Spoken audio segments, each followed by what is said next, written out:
Good morning, good afternoon, and good evening, depending on whatever time you are joining us. Karibu sana, karibu sana. It is Tuesday, the 29th of August, 2023, East African time, 11:27 a.m. And in studio, of course, I am joined by the man himself. Call me Muna Shwai_TZ, Muna.Shwai TikTok. Unafurahi mwenye nikiwa najieleza hilo Muna Shwai. Ndio hivyo. Kama kawaida, definitely when we begin the show. My name is Tamara Patience. Yeah, sure. Wale mjui Tamara. Social media, Patience Tamara on Instagram.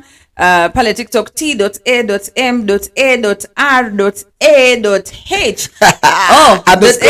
_h. Yeah. Hivi Muna kama ibada, we always have to ask Muna anaendeleaje TikTok because he joined TikTok less than a week.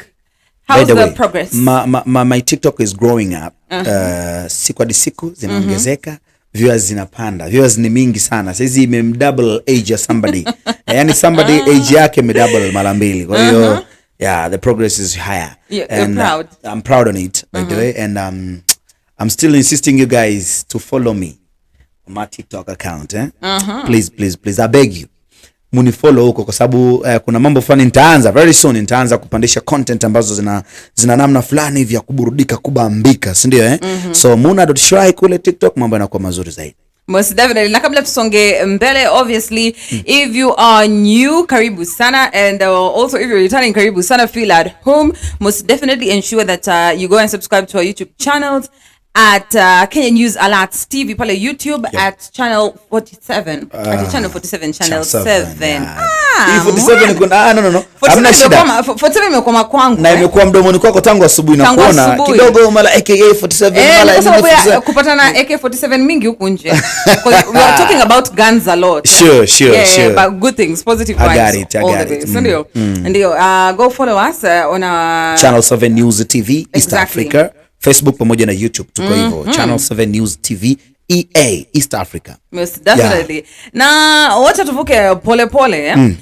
What has been happening today when I was coming to work in the morning? Number one, kuna msako ya makarau. Wanazita patrol or something like that. Patrol. Kwa sababu hakukuwa na magari barabarani. You know, number one. And number two, wanafunzi walikuwa wanarudi shule. Sure. You know? Yeah. It's back to school kwa sababu wale wa primary and high school had started opening schools tangu jana, that is the 28th. Yeah. And pia wale wa university pole pole waanza kusonga And before we get to what we're supposed to talk about today, now let me tell you something. Where I stay. So I stay in Rongai. I stay in Rongai. So if you're in Kenya and you know Rongai, it's in Kajiado County. And let me tell you something. Between January, February, March and April, kumekuwa na watu wengi. You know, mob.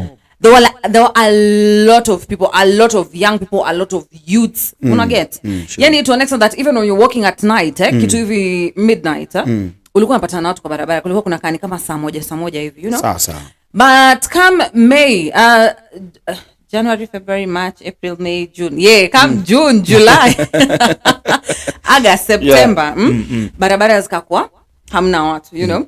Like even I remember last Friday when I was going home, ilikuwa around 11 hivi usiku. Na nilifika nikapata kumekauka. You know, like kumekauka. Hakuna watu. Big time hakuna watu. Why am I saying this? Because majority of the population huko ni university students. Yeah. You know, all true. the way from Multimedia University, from Nigeria University, oh my God, African Nazarene University, from Cooperative University, and also from Kwea. With other schools. Now, pole, I'm just trying to like bring you to what we are about to talk about today. Yes, sure. Kwa sababu come bring September, them. Come September, there is a mass enrollment into universities. Yes. Waona. Like maybe you have your kid who's going to university, maybe ni sistako, maybe it's your brother, you know. Maybe it's also even you who is joining university, you know. Na ukika kule nyumbani, you know that excitement when you're probably done with Form 4, with high school, and I'm going to university. Yeah, sure. There's always that kuna ile kitu uko nayo kwa kichwani, there's that there's that kind of expectation that you have about expectations fulani hivi ambazo zinakuwa kichwani mwako zinasumbua na zinazunguka muda wote. Yani ukitaka kula chakula, yani unajaribu kula university ukitaka kuvaa namna fulani mbona imekaa kama secondary. Sasa hapa natakiwa nibadilike. Kutembea alikadhalika mtu anabadilisha hadi mwendo sasa. Sasa kuna kuja na kipengele sasa hata wachumba wanataka kubadilisha mchumba. Unataka kumbadilisha mchumba? Inakuwa mtihani. Unaona, kwa sababu umejiwekea expectations fulani, you know. But now today tutaka kujua, what are some of the expectations wenye ulikuwa nazo when you were joining university or expect to join university, alafu kufika kule, whatever you found was something different, you know, was something so different, was something yenye hata ilikupatia wacha niseme culture shock, probably culture shock, kwa sababu if you're from outside Kenya and you go to university in Kenya, definitely probably kuna culture shock, you know. But tuulizaje, what expectations did you have when you were going to uni versus what did you actually get kule? Sure. Na kupitia Facebook pia Channel 7 News TV, YouTube Channel 7 News TV, Kenya News Alert, wenye jambo lao wenyewe, unaweza kaacha comment huko na sisi tukazunguka nayo.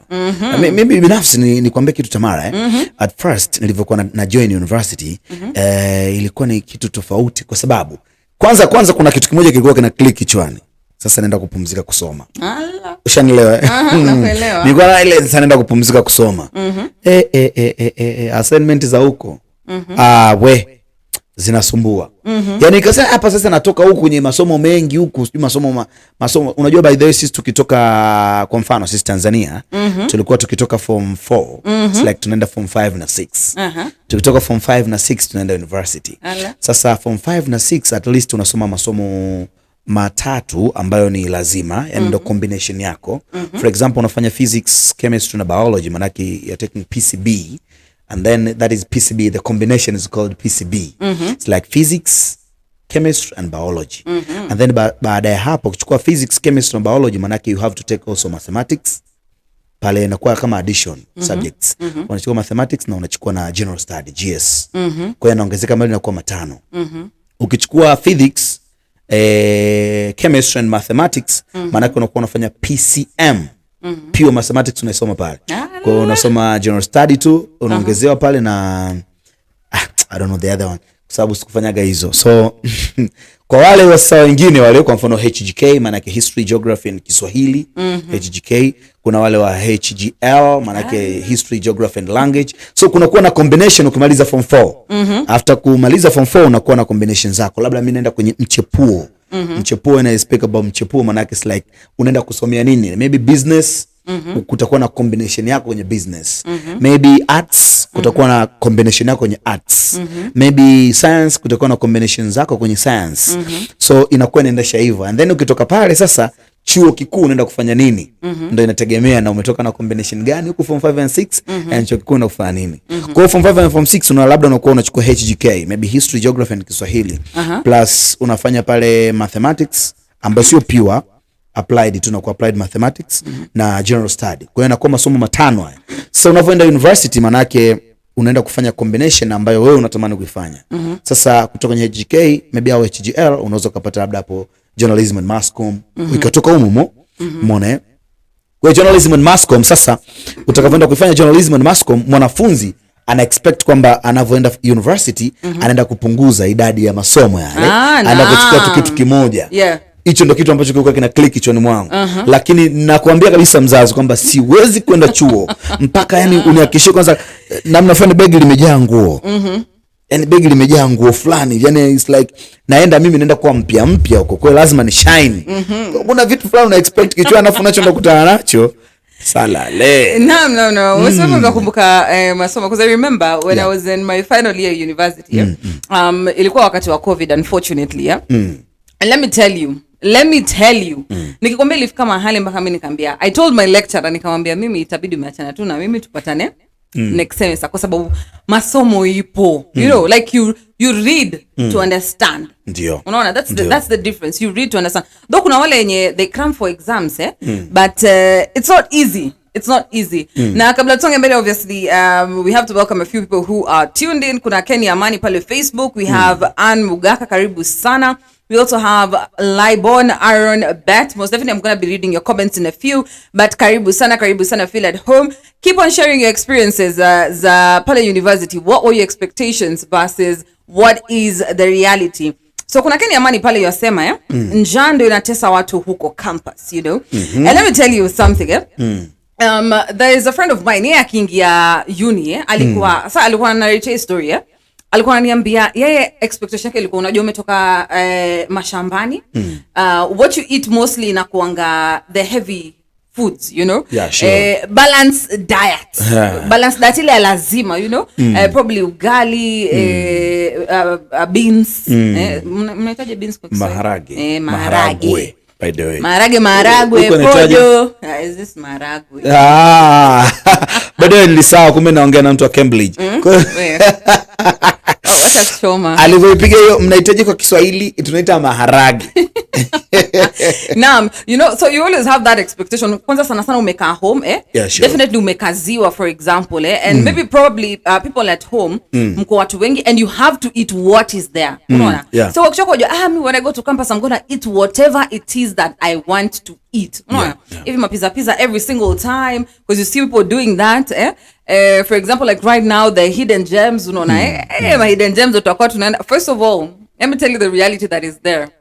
If you know something called Indomie, if you know something called noodles, you know, to our campus on a survive now.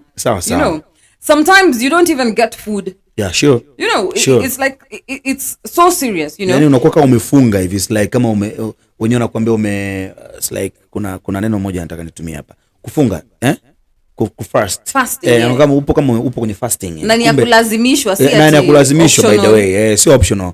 Yeah. Sure. Kwa hiyo it's like unatakiwa usurvive vipi? Kwa hiyo unaangalia unaona naishi na ile. Most definitely. Unaishi nayo. Hivyo because man, we've seen people mtu anakuja na kuambia auntie sijakula for a whole week, you know. I've not eaten for 3 days. Kwa nini? I don't have the money, you know. Alafu unajua pia kuna ile nini inaenda hand in hand na kuna ule mzazi anakuja, for example, like mwanafunzi anakuja shule, you know. And one other expectation is that you will always have money. Sure. Like utakuwa na pesa 24/7. Yeah. Hajakataza kuwa na pesa kwa sababu pia university gives you a platform or a place where you can hustle. Unaona, waweza fanya kazi hivi hapa kule. You can start, for example, you can sell earrings in school, you know. You can be selling food, for example. Unaweza anza maybe thrifting ya manguo ni nini, waweza pata pesa there and then, you know. Sure. But kuna ile expectation ya mzazi atashinda kutumia pesa 24/7. You know. That is where you go wrong, you know. That is where you go wrong, and we're just calling a spade, you know. Atujakataa mzazi atakutumia pesa, you know. But there's also complain, man, mzazi wangu amenitumia, for example, 500 shillings for the month. How are you supposed to survive with 500 shillings for the month? Mtihani. You know. It's mtihani. Unless sasa hapo uko na kichwa, uko na akili, and you decide, probably this 500 naenda pale Gikomba, I take tops at 30, I come, I sell them at 100, like nizunguke hostel by hostel. If I sell them at 100, bob labda ulinua tops 10, you get nilianguka hesabu imeniramba hapo, lakini ukifanya calculation hapo ndani, you see the profit that is coming, you know. So pia lazima ukue kwanza lazima uwe mjanja, pia lazima uwe wise. Kwa hiyo kwa sababu hapo ndo akili inakuwa sasa. Yani ukishafika university manake akili yako ndo inakuwa sasa. Yani ukilegea au ukilemaa manake it's like inakuramba au kinakuramba. Kwa hiyo kinachotakiwa kwanza lazima uwe creative. Kwamba bwana hii shilingi 500 hii siwezi kusurvive the whole month, shilingi 500 mtihani. Kwa cha kufanya ni nini hapa? Cha kufanya hapa ni kucheza na fursa. Naangalia where is the opportunity. Naangalia nani anahitaji nini, mahitaji makubwa chuoni ni nini. It's like unacheza nayo sasa ile. Ambia koja naingia huku nachukua mzigo narudi hapa na usambaza, nachukua kashi zangu natulia. Kwa hiyo akili kumkichwa, wenyewe wanakuambia akili kumkichwa. And it's like akili zako zikiwa zimelegalega, hapo ndo unalala njaa. Sure. Na kuna mtu pale Facebook naona anaitwa Festus Kandie Kipruto yosema ukiwa na mayai na unga campus utasurvive hadi semester iishe.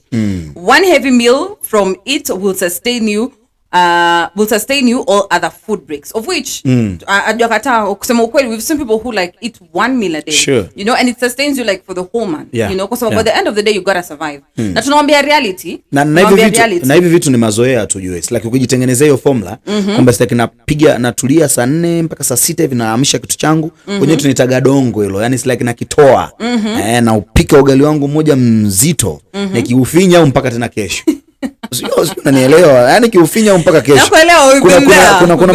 Kuna mazingira ukiamua kujitengenezea hiyo ratiba na ikishakaa kichwani unaweza kutembea nayo.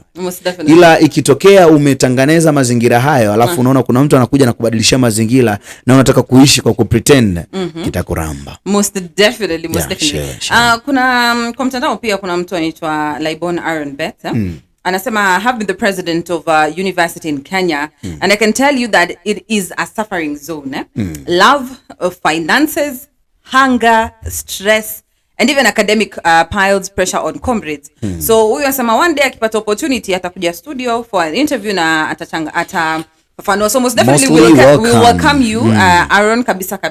We'll reach out to you and have you over to see what you can discuss and what you can talk about. Na amesema a couple of things nitake sasa kuuliza swali muona kwa sababu najua there's something our producer said earlier on when we started before we started the show when we were discussing the topic. Sema yeye akiingia university aliambiwa ya kwamba atakuwa anakatiwa na madeni. You know, atakuwa anakatiwa na madeni. So we moved to like the sector of love. What was your love experience in university versus what you were expecting? By the way, listen to me very carefully. Yani it's like kwa mtu ambaye analiwaza hili na alipo kichwani mwake, basi kiukweli kabisa kwa upande wangu mimi mimi nilikuwa nawawaza sana wale wadada wa mtaani. Yani it's like where I'm from. Wale ndo nilikuwa naonaga ndo wana click kichwani kwamba hawa itakuwa ni rahisi kuwapata.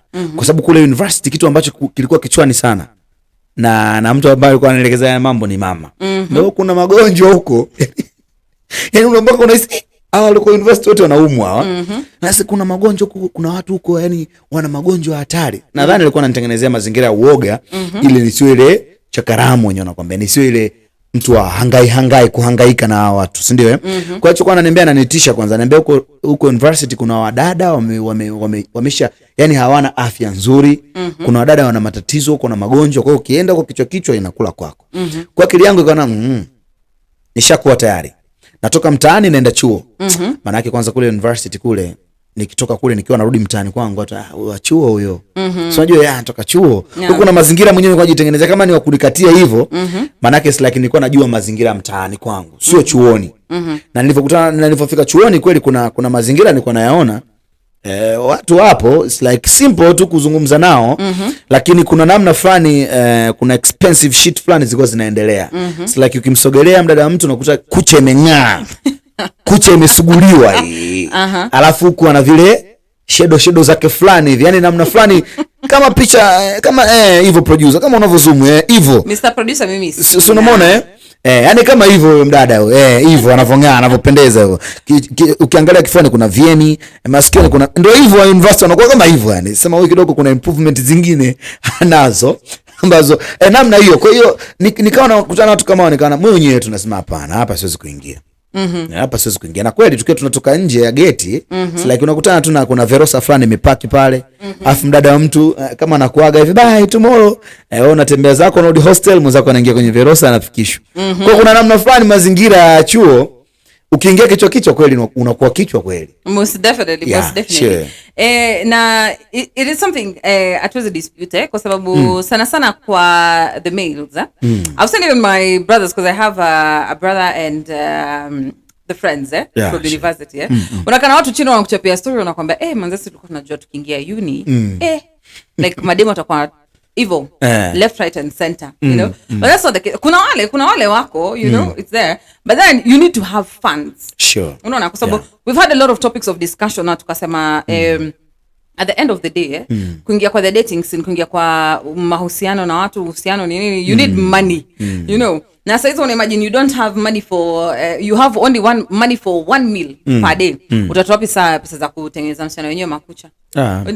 So sometimes you just have to focus on your studies. Have to focus.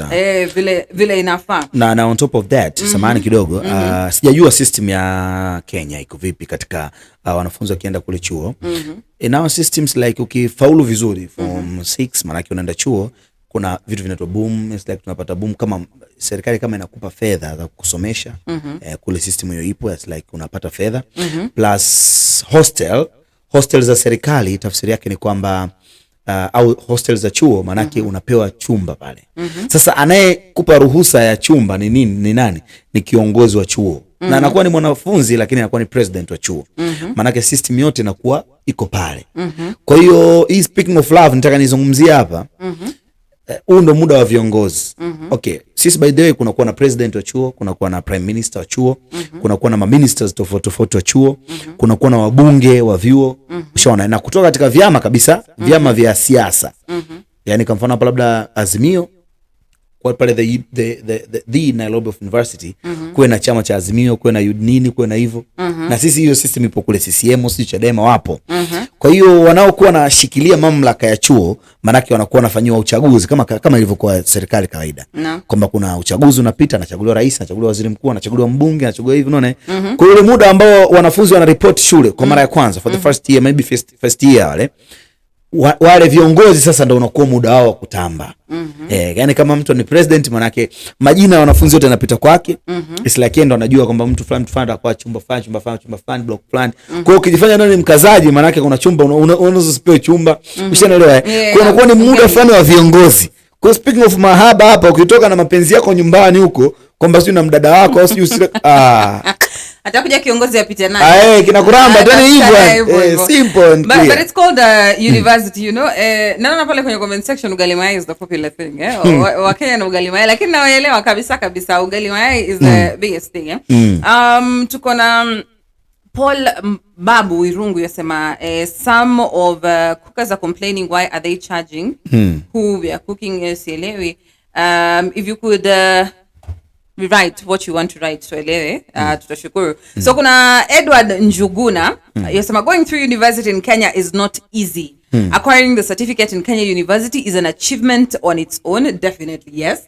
Going through the hands of sadists, meeting people from different backgrounds, some being experts, drugs, prostitution, crimes, getting pressure from them and withstanding getting home with upright morals should give guardians a reason to celebrate their children. Na amesema hivi most definitely, we have this is a very like ni inagonga ndipo, you know, like it touches home, it goes home straight, na amesema a very important thing, the guardians and the parents need to celebrate this, the children. Ukija nyumbani once you graduate, you know, the biggest thing people are proud of, for example, is number one, the certificate umepata, like kila mtu ako proud, mtoto wangu ana degree, ana diploma, ampata certificate yake, you know. That is what people are proud of, you know. But hawaangalia ile environment ulikuwa umerushwa ndani, kwa sababu nilikuwa umerushwa kwa environment ya it's like you're in a game park, you know, you've been thrown inside a game park, you know. Kuna yule lion utapata atapita na wewe, you know. Kuna yule for example lion utapatana naye na mtajenga urafiki na you know, like you guys will become friends. It's a whole environment full of everything, full of ni kama temptations, by the way. We could say university is like a place full of temptations. Yeah, sure. But the time you come out of there, unaona kama mimi for example, I remember my father's graduation speech. He was grateful for two things. Number one, obviously for me attaining my degree. Number two, and I think this is almost every lady can relate to this. Tunafurahi kwa sababu tulikupeleka shule ukiwa mmoja na ukamaliza ukiwa mmoja, like amkuja nyumbani mkiwa wawili. I'm talking about pregnancy. You know, which is not a bad thing. It happens, yes. It's not a bad thing, but unavoenda chuo unarudi na Johnsoni. It's like so umehitimu Johnsoni au umehitimu degree.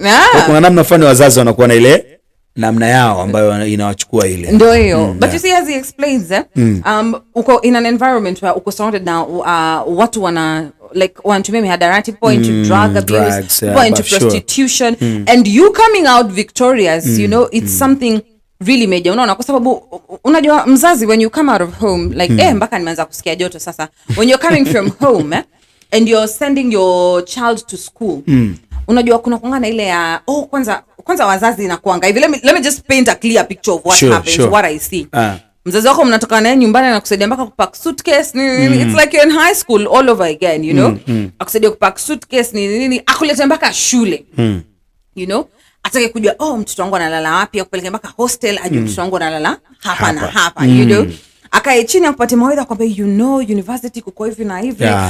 And mostly the things that they warn you about ni number 1 drugs, wachana nazo. Number usikutana na watu ni wanavuta bangi, sigara, pombe, anga what and the likes. Number 2 magonjwa venye umesema, which is something that is so real, you know. It's so real, it's there. Magonjwa zipo, you know. Zipo, don't issue. And number 3, kwa wanawake usilete mimba, kwa wanaume labda usinilete mimba nyumbani. Unajua it's just that is just the talk, you know. But mtu at the end of it all hakuja kushukuru kwa sababu you went to school, number 1. And unajua sasa kuna ile a perfect ile picture ya mtoto wangu that perfect Rosemary ako hapo, she's going to do this, she's going to do this, you know. But at the end of the day mtu amekuwa ni kama mtu amekuja akwambia go thou jitetee sasa kwa maisha. You know, na ukopeka kwa in that environment. After that mtu anapaswa ku appreciate, you know. Alafu hiyo si environment, for example, unakuangana kwa sababu okay nimenena sana but I'm like it's not but in a make sense sana. Unajua kuna ile it's not the kind of environment that you think it is. It's a good environment. Okay, na I'm in the library enda usome nini, that's a life. First of all, let's just start there. Unaona? Kuna wengine wameingia university umepatiwa library card.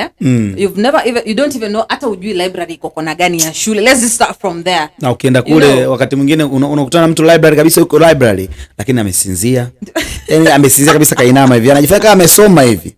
Ukiangalia huko kurasa ule mwanzo mpaka mwisho. Sasa what's that? Kuna mtu mwingine library, ngoja niende library. Kumbe kuna chaka lake anaenda kukaa kwenye kona hivi. Kabati fulani kama limemzuia hivi. Kitabu fulani kikubwa kama lilamba fulani la kemia hivi afu analiwekea hivi. Ndio usingizi unaenda naye hapo mpaka muda fulani hivi ndio huyo anaondoka zake. Most definitely. Na unaangalia kwa watu kama hao, you know, when you come to university, unajua kuna ile there is that mental picture that you have. Nitafika pale, I'm going to read, I'm going to study, I'm going to focus. Ajua kata, if you're determined, because at the end of the day you know that is what you want to achieve, unaona, you'll do that. But there's a lot of distractions. Let me just prepare you for that. If you're going to university in September, if you're joining university for the first time, kuna a lot of distractions, you know. But it's up to you mwenyewe na number 1 morals zako, kwa sababu usipochunga mzazi wako, ukiona mzazi wako akutumia 500 kila mwezi, waweza amua kuingia into prostitution, waweza amua kuingia into selling drugs, which is sort of kwa sababu kitakuramba. You know, kitakuramba kweli.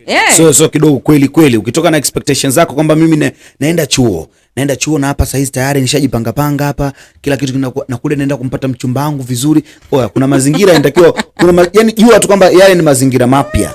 Alafu wewe haitakiwi uwe mpya kwa maana kwamba uige kila kinachoendelea university, kwa sababu unakutana na watu tofauti wenye experience na pale na ambao hawana experience na pale. Umeenda kwa aim gani? Cha kwanza kilichokupeleka pale ni kusoma. Hilo ndio jambo la kwanza. Hawendi pale kwenye mashindano ya mbio, hawendi kwenye mashindano ya kuogelea, wala hawendi kwenye mashindano ya kula. Jambo la kwanza unaenda kusoma. Sasa kupitia hiyo kusoma mengine ndio ajichekeche huko ndani. Usiache kuangalia fursa. Yani it's like kama wewe unatutazama saizi na ndio September hivi kama alivyosema Tamara, it's like unaelekea university. Usiache kuangalia fursa. Popote penye fursa wewe tazama. Positive fursa. Sio kila fursa kwamba it's like bana huyu kuna mtu hapa ana push ngada na it's like ndio ukataka hiyo ngada utumie kama ni fursa. No. Most definitely. It's like angalia, concentrate, fanya mpango, ujue kabisa hili ni jambo la msingi, hili ni jambo ambalo halitaniferisha kwenye masomo yangu, hili ni jambo ambalo litakuwa proud kwa wazazi wangu. Ukiwafikiria hao watu ulioacha nyumbani, basi jambo linakuwa jambo. Yeah, sure. Definitely. Umenena kweli kabisa. And another thing, for example, when people are going to university, na hiki tu mention mapema, and you know, party life is also part of university. You know, atuweze dispute, you know. Yeah, very true. It's part of university. Now, Mr. Producer tuliongea naye sana, nitamwambia tu leo, anyway, big up Eugene, but alikuwa ananiambia, sijui kama ni yeye ama nilikuwa naongea naye hapa studio, akaniambia, you know, when you're watching Grownish, you've watched Grownish the movie, zile sherehe, you know the kind of parties that happen in the West, or in the movies. Yeah. You know, those like fancy parties, na watu wengi, good booze, nini, hivyo. Like, if you watch the movie and you've seen how parties are, Hivyo ndo venye kuko, you know, like that is what you expect, that when I go to uni, man, even though tutakuwa tunaserereka, you know, it's party every weekend nini. Kuna mazingira unajitengenezea mwenyewe kichwani kwamba bwana hapa it's like huko ni kuserebuka, ni kuserereka. Yes, ndio maana ile akili nakwambia bwana natupa chini madaftari yote. Unajua ile uni kuna baadhi ya course ukisoma maana yake inatakiwa usome pale pale, yani sitaki unavyofundishwa lecture yake inaendelea pale, maana yake ni pale pale vikikaa vimekaa fresh unaondoka nao. Yani sometimes hakuna kuandika notes sijui nini sijui. Yani ni vitu fulani unahisi kama kuna ushallow, yani it's like you just pass shallow way. Trust me, kuna vitu huko uni uja kutana navyo kabisa kwenye maisha. Kwa watu have, yani inatakiwa ujiandae, atukutishii. Kuna kurelax, of course uta relax, mambo yatakwenda vizuri, lakini toka na hiyo mindset ya shule. Yani trust me, ukitoka na hiyo speed kwamba nimetoka from form 4, it's like ndo nimeenda sasa, nataka nikafanye kweli, si ndio? Basi utafanya kweli university. Lakini ukisema naenda kurelax, itakuramba tu. Yani cause wake itatoka mwisho wa siku una namna fulani vya kufeel. Oh yes. True. Nimekumbuka nilikuwa naambia watu kwa sababu ya sherehe before uingilie story za vitabu sure. Ukifika kule unaweza kosa hata kwanza pesa za hizo sherehe ama wakati mwingine it's not as it is in the movies waweza na sherehe ujipate maybe labda for example please do not consume alcohol if you're below 18 years old. Do not drink and drive before I talk about alcohol. Number 2, excessive consumption of alcohol obviously is harmful to your health. Sure, you know? Sure. So wafika pale wapatana na mzinga moja. You know, that mzinga moja is being shared by what, 10 people? You know, mzinga moja kuna watu 10. Watu 10 ni kuchanga sherehe. It's not as you expect it to be. You know, it's not as you expect it to be, and it won't be that way. Sure. Unaona? Unless uko ligi tofauti, you're in a different league. Poleni hapo hivi kuna namna fulani tu. Hapana jaza mpaka mawaya zinangoka zenyewe. Na ametangaza pia anajisikia joto. Ni kwa sababu nakumbuka the things I've gone through in university. But you know, my university life was not that tough. I didn't go there with a lot of expectations. In my head nilikuwa najua kwanza nikifika hapo hivi I have to like write a lot. Na venye umesema hivyo umegonga home because I remember my first year in uni nilikuwa tu mjinga. Oh my god. My first year in uni nilifika sinajua tunafanya units 7. Baby girl, when I tell you I had 7 different books for the different units. Mimi na vitabu 7, vitabu 7 for the 7 different units. By the time semester inaisha, nilikuwa nimeka units zote 7 kwa kitabu moja. You know? Meaning I had 6 extra books, you know? So yeah, when you're going to uni, please don't carry a million books unless it's for the whole semester. Let me just be real with you, you know?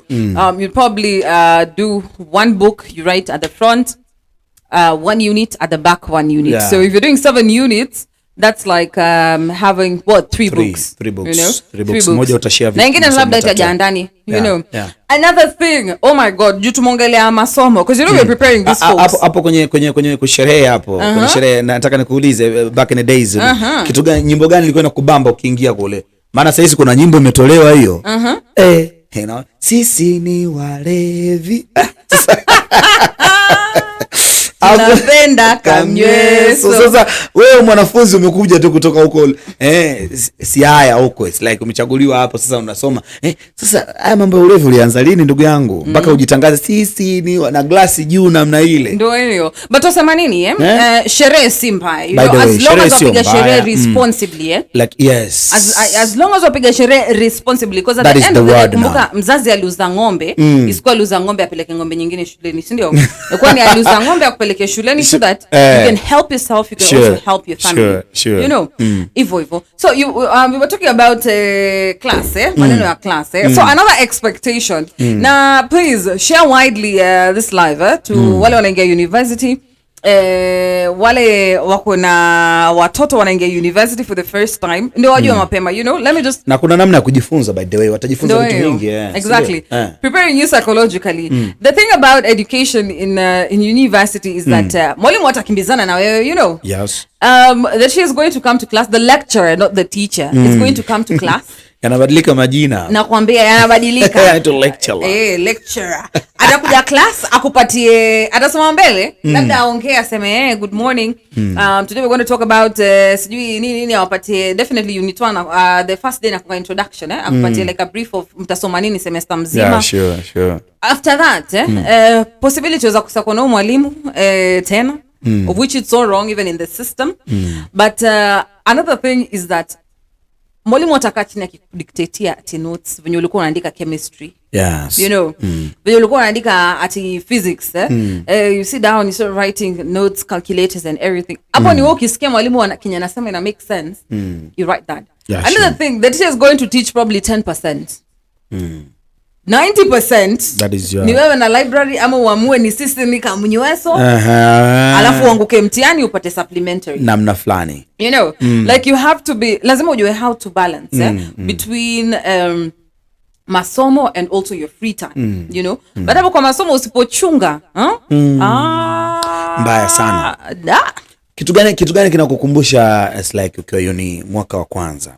Kitu gani it's like kilikaa kichwani mwako sana, kilikuwa kigeni kwako na it's like ukajifunza kitu na inawezekana ni kitu ambacho unaweza usikisahau by the way? Let me see. Unajua ni miaka mingi zilizopita kwa my first year in uni nilikuwa which year? I was 2016. Yeah, 2016. And what did I find as a shocker? I don't think it's anything. Okay, I think ile kitu ilinishtua sana ndio ikiwa different ni venye watu walikuwa wanabadilishana. You know? Like life, you know? I'm like, the way people interacting and I mean like sexually, it was so wanting, you know? So unaona this man, but the time I was joining uni, ilikuwa watu wameenda long holiday kwa sababu me I was a self-sponsored student. Watu walikuwa wameenda long holiday, so it was hii semester 2 ya May hivyo. Sure, look watu very accountable, like I think tulikuwa tunajua na almost all of us, you know. But then kuna hiyo aspect ya kwani ni wangapi? And then you know that time you've gone to uni, I'm just going to be real, you've gone to uni, you're there where bado uko Bikira Maria, and you just look at people and you're like even though kumbe kuna kuanga kumbe even though kuna endanga kuna namna fulani unaona nini tena kuna like like of course I knew it happens, but I didn't know it happens like this openly. You know, after your uni everywhere usiku atembea kwa kona mahali. Anyway, that's a topic for one. Kwa mara ya kwanza after personally, kwa mara ya kwanza naingia pale hakuna mengi yalinanili, lakini kuna jambo moja mambo yalinanili lakini kuna jambo moja lilinifurahisha sana. Of course tulivyoingia darasani muda wa kujitambulisha, of course unakutana mtu anaitwa Alexandra Parerere, yani kuna majina fulani hivi sasa. Shout out to you my brother Ombeni Utembele. Yani kuna mtu alikuwa anaitwa hivyo, naitwa Ombeni Utembele. Sasa mwishoni akamalizia mimi nite Ombeni Utembele professor. Professor. Ndio kuna namna fulani professor alivyo professor na yeye the way alivyo kuna namna iko tofauti, lakini yeye kuna hali aliachia nywele, yani nywele zake zilikuwa ndefu hivi, alikuwa atani. Sasa unajua ukiwa uni of course kuna baadhi ya vyuo kweli vinakuwa na restrictions nyingi sana ngumu, lakini kuna baadhi ya vyuo wanakuwa wewe vaa unavovaa, kuna uniform hapo, wewe njoo unavokuja basi tunakupokea hivyo hivyo. Sasa Ombeni Utembele alikuwa na nywele yake fulani hivi, afro fulani hivi. Sasa mimi naitwa Ombeni Utembele, watu Ombeni Utembele. Sasa Ombeni is like any kuomba, Ombeni Utembele tembele kuna namna fulani hivi. Sasa akaniambia mimi, akasema mimi naitwa Ombeni Utembele professor. Professor wa nini wewe? Ndio maswali yakaanza. Sasa kuna ile hali kiukweli ya kutambulishana, ya kujitambulisha. Kiukweli ilikaa kichwani na by the way pia moyoni, na kuna mtu nilikuwa naangalia kumbe yeye anaitwa hivi, kuna mtu namwangalia, lakini hilo jina ndio nililishika, yani sasa ilikaa kichwani mwangu. Sikuli sawa, yani mara ya kwanza amejitambulisha na nimemjua basi na ikawa hivi. Ndio hakuwa rafiki yangu, lakini shout out to you Ombeni Utembele wherever you are. Shout out to you, brother. Big up. Mutembei. So we move on.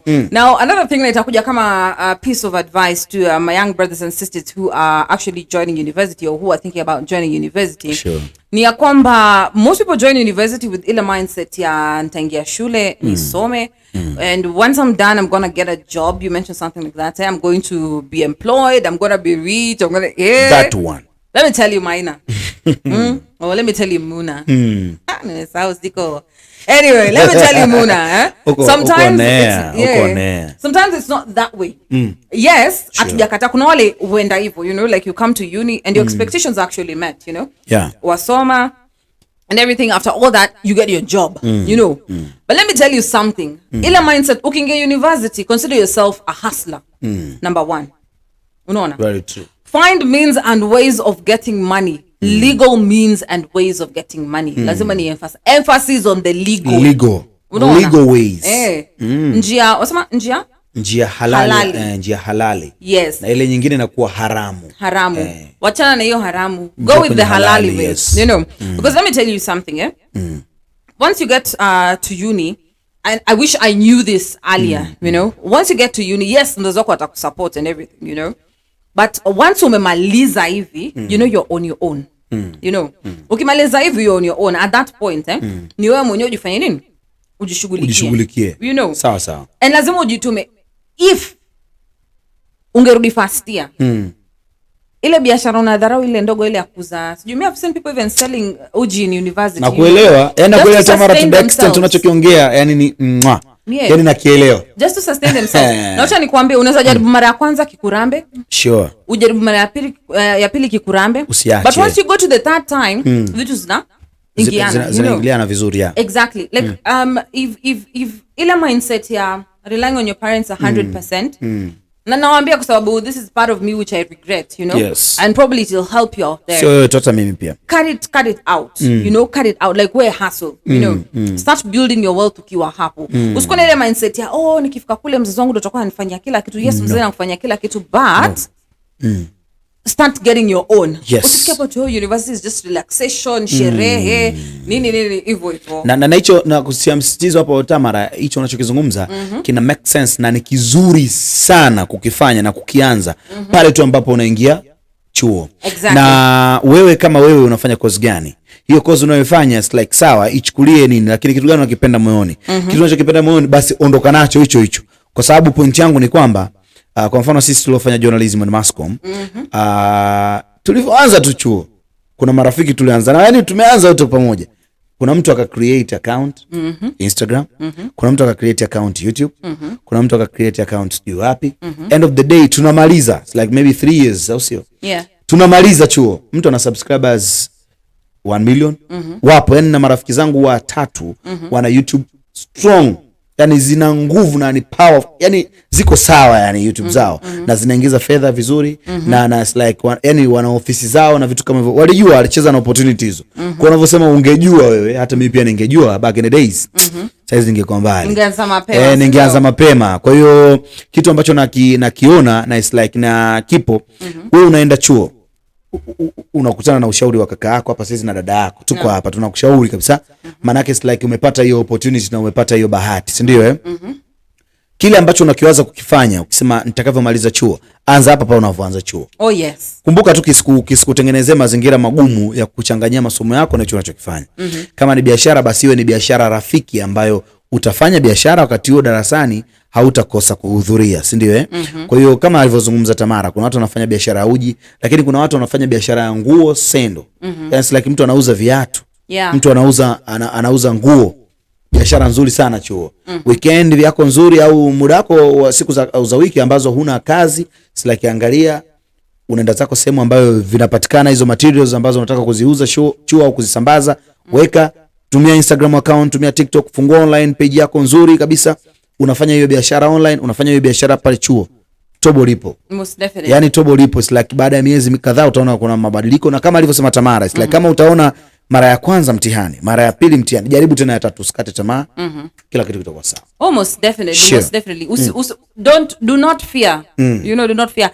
Kwanza ukiwa uni, that is a place, that is a platform penye you have plenty of customers, you know, surrounding you as zunguka kwa the hostels, you can make friends with people. Sure. Hivyo. Like usikuwe na ile mindset ya, oh, mimi nimefika tu pale hivi, ni relaxing field, nini, fika hapo, chapa biashara. First, usingoje ufike ati 1.2. Yeah. 1.1, the first semester, anza.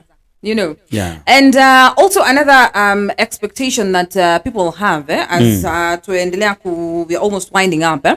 Another expectation that people have when they're going to university is that wakitoka nje, they'll probably or they most likely do whatever they studied in school. That's true. Yani career-wise. Yes. So we're just gonna be blank with you. You know, we're gonna be blank with you. Number one. Si kila saa utasomea udaktari na utoke nje kuwe daktari. Yeah, sure. It's not every time you'll study media like us and you come out here and you become a journalist. Unaona? Si lazima usome sheria like law and you come out here and become a lawyer. You know? Sure. Education is crucial. So umepata hiyo masomo yako lakini kutoka huku nje the field is different. The field is different na mambo yanabadilika kwa sababu unafika nje umefanya journalism and mass comm lakini opportunity tunaiona wapi? Opportunity tunaona kwenye biashara. Oh yes. Kwa nini usifanye business?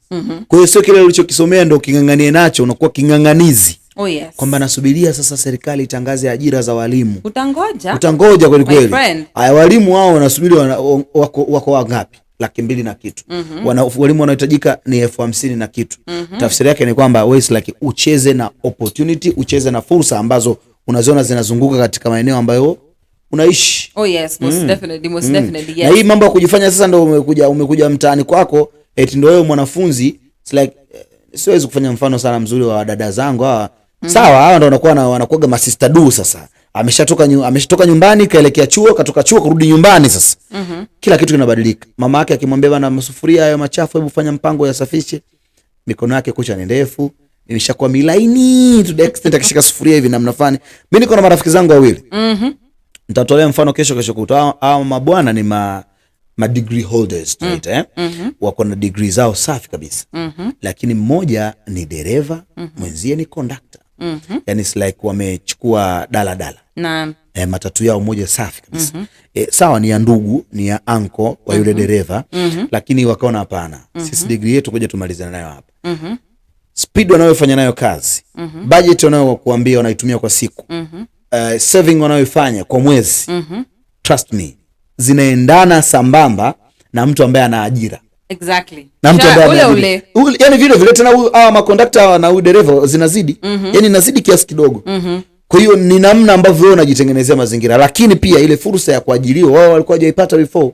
Kwa hiyo wameona tusikae nyumbani, tutumie fursa ya kutembeza gari hapa tupate hela. Wanafanya hivyo. Most definitely. Wanasema once you do your course, wanza toka kunjo kwa unemployed. Sure. But make sure you are not jobless. You can be unemployed, ndio, but make sure that you are not jobless. Tafuta kitu ya kufanya. You know, tafuta kitu ya kufanya, even if it's virtually, just look for something to keep you busy. Look for something that will earn you. Hata kama ni shilingi yako 100 kwa siku, and you're good to go, you know, something you can actually call yours. That is the beauty. Nam, so as we wind up, as we finish up, Muna, you really ini pia pressure. Ile Kiswahili mingi naongea. Napenda hiyo pia. Napenda hiyo unavyo. Sababu hii nimepewa kama assignment. Haujajua hiyo. Mimi nimepewa assignment jamani, mfundishe huyu dada. Yeye kaambiwa mimi nijue tu terminologies kadhaa za Kiingereza na namna kidogo nizungumze Kiingereza, lakini mimi nakiona Kiingereza ni kama fursa kwangu na ninachukua madini kutoka kwake taratibu. Ila nimeambiwa huyu dada Kiswahili akiweze na utakiweza. Ni sawa. Ni sawa. Ni sawa, we've accepted. Anyway, so that was a short but sweet conversation on what to expect when you're going to university. Of course, kuna ile what the reality is in university. Of course, kuna zile expectations uko nazo when you're going to school. Kama mzazi, for example, kuna zile expectations unazo kipeleka mtoto wako shuleni, you know, or if you're a guardian, the same. But we have discussed this, and most definitely we are going to have some of you in studio so that we can also expand on this, you know, we get personal with this. So most definitely we will be sending out invites to a few of you to come through, to pull up, mkuje, tuzungumzie maneno, so that also we can discuss the kind of problems that we are facing in university, and we'll try to come up with solutions, with possible solutions. Unajua kila siku utaambia watu shida na wakati the solutions, you know. Most definitely. So thank you so much for tuning in. Thank you so much for being with us. Thank you so much for your company. Muna, parting shot before we close. Mina wasi tukuendelea kusubscribe, kucomment, kulike na kushare kupitia Kenya News Alert TV na Channel 7 News TV, lakini Facebook basi mtu follow huko. Most definitely. Hivyo tu. Exactly. So that has been that has been our time. Thank you so much. Tuonane kesho, kesho same place, Yeah, same place. Channel 7 na Kenya News Alert. We love you. Have a fantastic day. Now, Ukige University, your first semester, also have a blissful one. Adios. Bye-bye.